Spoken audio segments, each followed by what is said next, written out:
देखिए, विमान हादसे पर पश्चिम बंगाल की सीएम ममता बनर्जी का बयान आया है। उन्होंने कहा है कि देश में कोई भी सुरक्षित नहीं है, नेताओं की सुरक्षा का कोई भरोसा नहीं रह गया है। यह कहा है मुख्यमंत्री ममता बनर्जी ने। पश्चिम बंगाल की सीएम ममता बनर्जी कह रही हैं कि नेता अब देश में सुरक्षित नहीं रहे, देश में कोई भी सुरक्षित नहीं है। विमान हादसे पर ममता बनर्जी का जो पहला बयान सामने आया है, उसमें वो नेताओं की सुरक्षा को लेकर बड़े सवाल उठाती हुई नजर आ रही हैं। तो ये ममता बनर्जी की पोस्ट हम आपको दिखा रहे हैं।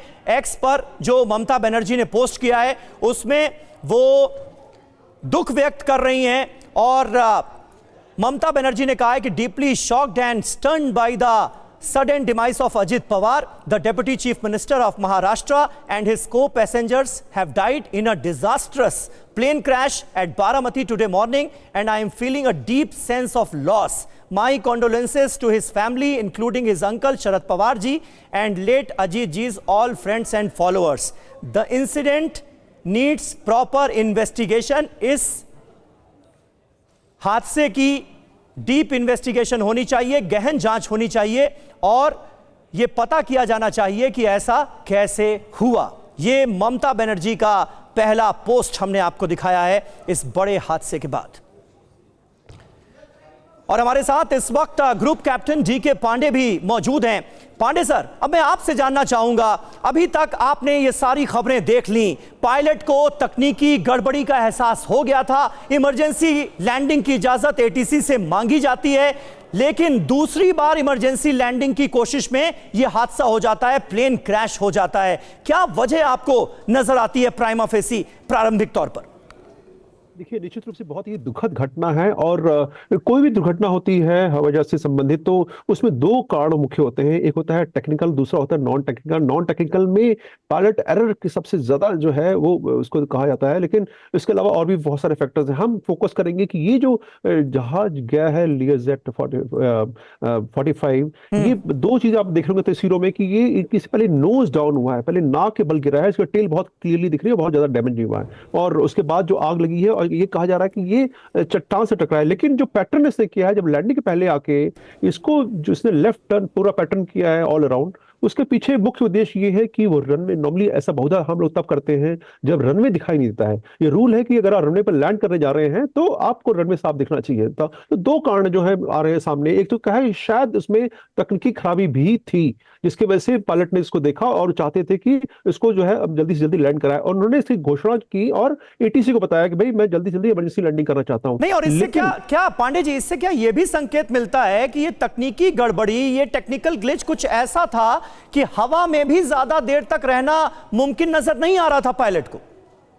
देखिए, अभी नेचर ऑफ जो टेक्निकल इशू अभी क्लियर नहीं है। वो जब आएगा, अभी जब वो ब्लैक बॉक्स वगैरह जब निकाला जाएगा और फर्दर इन्वेस्टिगेशन होगा तब वो एस्टेब्लिश होगा। नहीं सर, इसलिए क्योंकि एटीसी को जब पायलट ने इन्फॉर्म किया कि तकनीकी गड़बड़ी आ गई है तो उन्होंने ये कहा कि हमें इमरजेंसी लैंडिंग करनी है, किसी भी तरह से इमरजेंसी लैंडिंग करनी है। उसके बाद एटीसी इमरजेंसी लैंडिंग की इजाजत देता है। एक बार कोशिश होती है, असफल रहती है, दूसरी बार में ये क्रैश हो जाता है।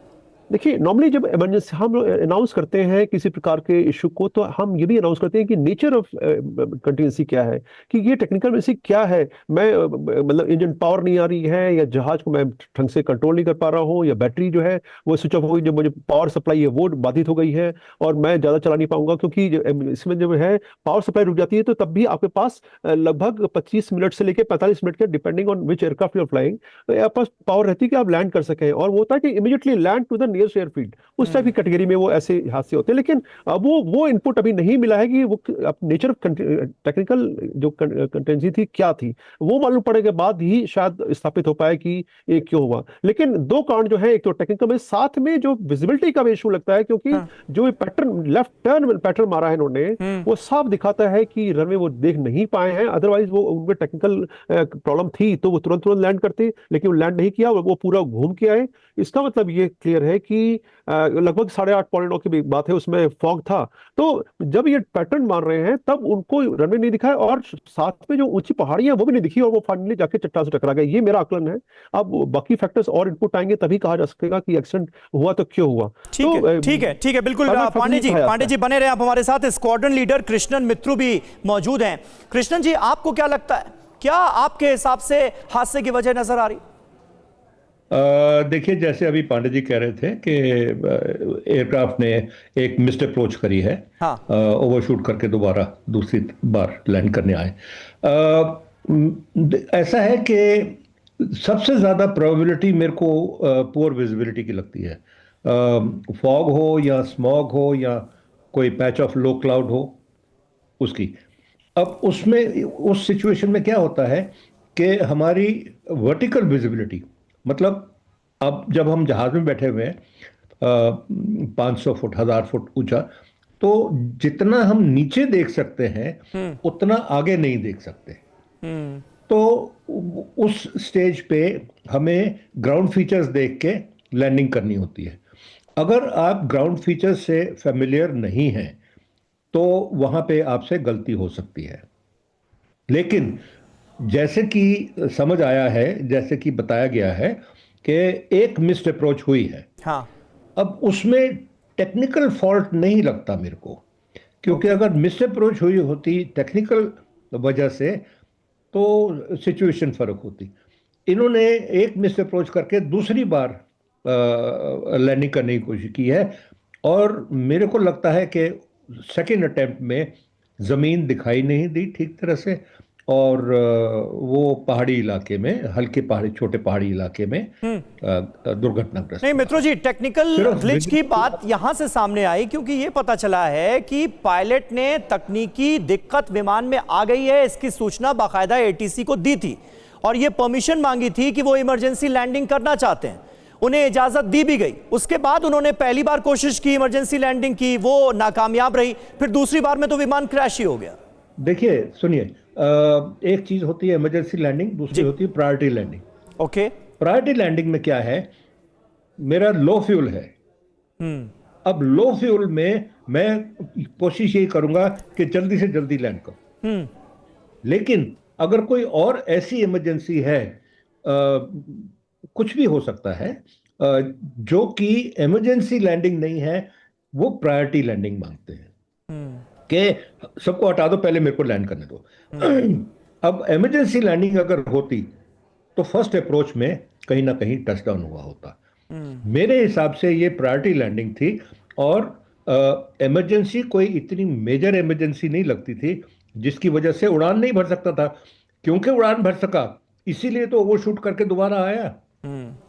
तो कोई अगर टेक्निकल ग्लिच भी था जी, तो वो कोई माइनर ग्लिच होगा, ऐसा मेजर ग्लिच नहीं था जिससे कि हवाई जहाज एयरवर्दी ना हो।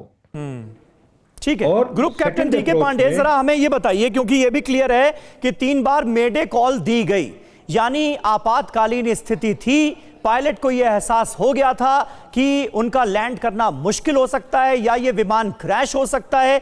ये कॉल कब दी जाती है? कोई भी पायलट मेडे कॉल कब देता है? उसे किस बात का एहसास हो जाता है? किस तरह की इमरजेंसी सिचुएशन वो फील करता है जिसके बाद ये कॉल फाइनली एटीसी को दी जाती है? उस बारे में भी जरा बताइए।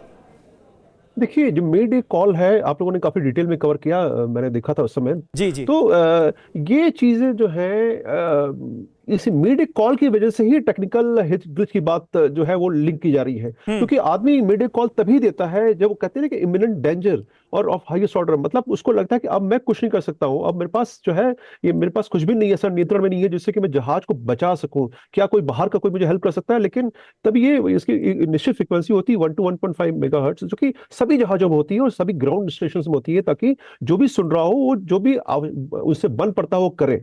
ये इसका बेसिक कॉन्सेप्ट है। यहाँ पर जो कॉल दी गई है एटीसी को कि मेडे मेडे, उसके पीछे उद्देश्य यही रहा है कि कुछ प्रॉब्लम आ गई है और मैं अब इस जहाज को आगे नहीं ले जा पाऊंगा। ये जहाज अब ये किसी समय भी जो है वो गिर जाएगा, क्योंकि कंट्रोल नहीं उनके पास। ये बड़ा क्लियर है। तो इसी कॉल की वजह से जो जो टेक्निकल एरर की बात की जा रही है, इसी कॉल की वजह से की जा रही है। अदरवाइज अगर वो टेक्निकल एरर नहीं होता और विजिबिलिटी की इशू होती, सीधा टकरा जाती, चट्टान से टकराए वो। तो ये लॉजिक की वजह से जो टेक्निकल, लेकिन विजिबिलिटी कम थी, इसमें कोई दो राय नहीं है।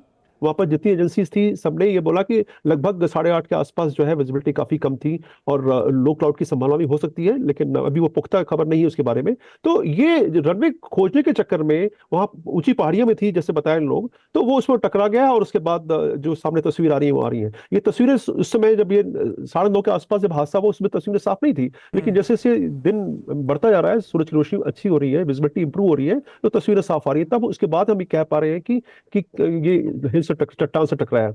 लेकिन महत्वपूर्ण ये है कि अगर ऐसा हादसा था तो वो जो डिसेंड किया था उसने, उसको क्लाइम करना चाहिए था। जो यहाँ पर क्लाइम नहीं किया, देखिए ये सब अनुमान है। हाँ। निश्चित तौर पर तभी कहा जा सकता है कि एक्चुअल में क्या रिकॉर्डिंग हुई है, और वो उसका एनालिसिस बताएगा। पोस्ट इंसिडेंट जो एनालिसिस होगा उससे स्थापित कर पाएंगे कि एक्चुअल प्रॉब्लम क्या हुई। बहुधा ये होता है कि जब हम देखते हैं कि हमने लैंडिंग के लिए कोशिश की, डिसेंट किया, हमें जमीन नहीं दिखी, तो हम हाइट मेंटेन करते हैं या हाइट ऊपर जाते हैं। और हर एक एयरफील्ड का एक सेफ्टी हाइट होता है, वो हर एक पायलट को पता होता है कि मैं इस डेस्टिनेशन में जा रहा हूं, ये इसकी सेफ्टी हाइट, तो वो उसके नीचे नहीं जाएगा, इसीलिए उसका नाम सेफ्टी हाइट दिया गया। तो वो अपनी सेफ्टी को बनाने के लिए, लेकिन डिसेंट वो करता है केवल सेफ्टी लेन में। रनवे के डायरेक्शन में जब आप आ रहे हो तो सेफ्टी लेन होता है, और उसके अंदर आप डिसेंट, क्योंकि आपको नीचे तो आना ही है ना लैंड करने के लिए, तो वो एक डायरेक्शन फिक्स होता है हर एक एयरफील्ड का। तो यहाँ जो मुझे लग रहा है कि वो विजिबिलिटी की वजह से भ्रमित हो गए, और वो सही अनुमान नहीं लगा पाए, साथ में टेक्निकल एरर, जिसकी वजह से उनको मीडिया कॉल देना पड़ा टीसी को ठीक कि है। भाई